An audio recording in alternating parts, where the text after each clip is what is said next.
Hi everyone, I hope you guys are keeping well. In this video, I'm going to talk about lateral and medial epicondylalgia, which is a common condition that many people suffering. It's a common name that we use like golfer or tennis elbow, that you feel pain in the medial and lateral part of your elbow.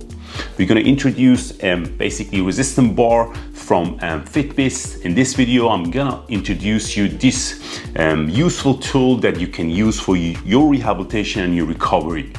Let's get started.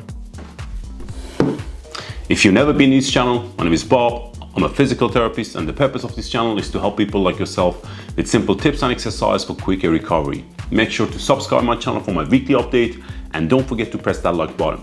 I'm going to basically show you a series of exercises in this video with resistance bar that can help you to recover from your injury. But before that, I would like to explain for you what is lateral and medial epicondylalgia in a very brief way is.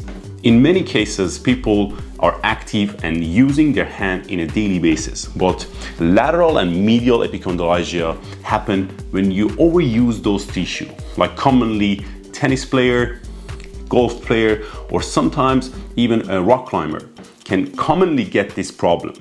And the main cause of this condition is repetitive use of those tissue, which means you constantly using those tissue without giving them a proper time for recovery.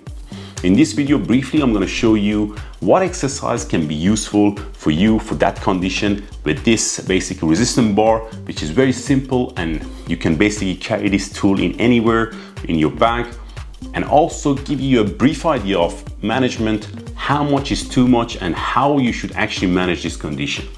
As you can see, the basically resistance bars are coming in 3 different colors in a pack, and these colors have different strength. But eventually, if you are suffering from lateral and medial epicondylalgia, you're going to start initially your rehab with the green color, because this is the least strength that you have, and you're going to progress from this to blue and the red, which is the most strongest one.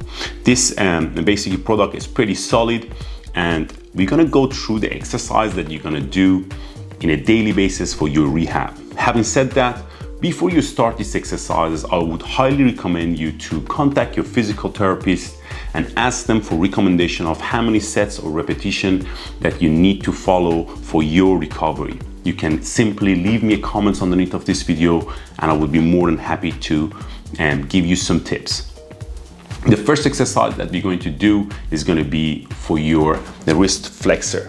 The flexor of the muscle of the wrist, basically it comes from all the way from the wrist down to the medial epicondylalgia and connecting this tissue.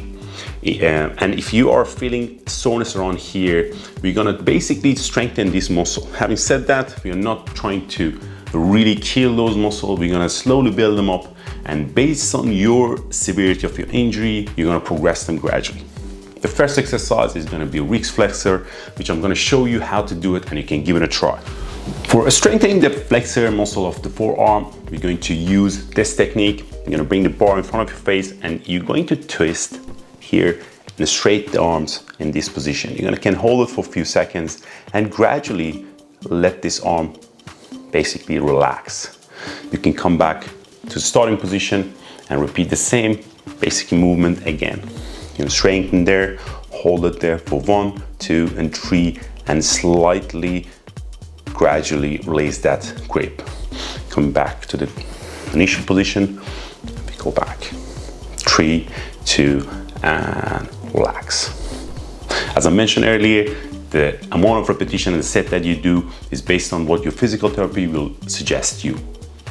The second exercise that I'm going to show you guys is going to be for extensor part of your forearms. And if you're feeling pain around lateral part of your elbow, this can be a suitable exercise for you to try. You're going to hold the flex bar here, and from here, you're going to twist flex bar and straining your arms. You're going to hold in this position for 3 seconds, 2, 3, and relax the arm. Coming back to the starting position, you're going to rotate it here and straightening your arms. You can hold it there for 3, 2, and slowly relax the arm. You're going to repeat it one more round. Take there and straight the arms. 3, 2, and relax. The next move that I'm going to show you guys is going to be supination, strengthening exercise with basically resistance bar. I'm going to show you how to do it. You can give it a try. In this movement, simply you're holding the resistance bar and supinate your both arms. You can hold it there for 3, 2, and slowly relax that. Go back there, 3, 2, and relax. 3, 2, and relax. Now, if you want to progress that, you're going to basically hold that and slightly twist that movement. That's going to be the progression of supination. And relax. Hold it there for 3, 2, and relax. We're going to move on to pronation, which is simply the opposite of movement of the pronation, and you are going to hold the bar in that position and simply twist it in this manner. Hold there for 3, 2, and relax. You're gonna go one more round. 3, 2, and relax. Slowly back. Slow tempo, 3, 2, and relax. Now, if you want to progress that, you can simply start rotation there, 3, 2, and relax. I'm gonna go one more round. 3, 2, and relax. 3, 2, and relax. Basically, you can do both movement, pronation and supination, back to back if you feel comfortable, but the rest that you do between each set is based on the severity of your injury.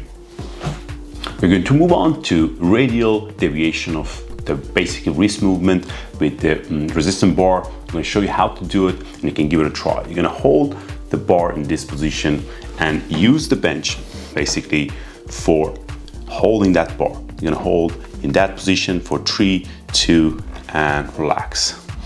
Go back, 3, 2, and relax. It's pretty effective. It's very isolated, and I really like the basic resistance of this bar. It can hold it pretty nice. It's so different from the free weights because usually we suggest our clients to use free weights, but this can actually give them a very good control. Go back on it, 3, 2, and relax. The last exercise that I'm going to show you guys in this video is going to be ulnar deviation with the flex bar, which you can simply hold the bar in this position and basically simulate the ulnar movement. Slow control down. Again, 3, 2, and relax. Pretty control, very nice grip. You can definitely feeling that movement happening in the wrist. Slow control down. You're gonna do one more round. And relax. I hope you guys find this video helpful. If you have any question regarding lateral and medial epicondylalgia, leave me comments underneath of this video and I would be more than happy to help. This tool can be a really good extra in terms of helping with your rehab exercises. If you're suffering from lateral medial epicondylalgia or tennis elbow or golfer elbow, or they call climber elbow, you can basically use this tool for your recovery. In addition to strengthening your forearms, this tool even can be a really simple tool for foam rolling your forearms. I kind of like really try it around. And if I'm sitting in a chair 2-3 minutes, sometimes if my forearms feel tight, I basically foam roll it a little bit and it feels actually really ease off after 2 to 3 minutes. But the main source of basically using this bar is for strengthening your forearms. I will leave a link below that you can get access to it. And if you have any question regarding using it, leave me comments underneath of this video. Make sure to subscribe my channel for my weekly update and don't forget to press that like button. Until next week, all the best.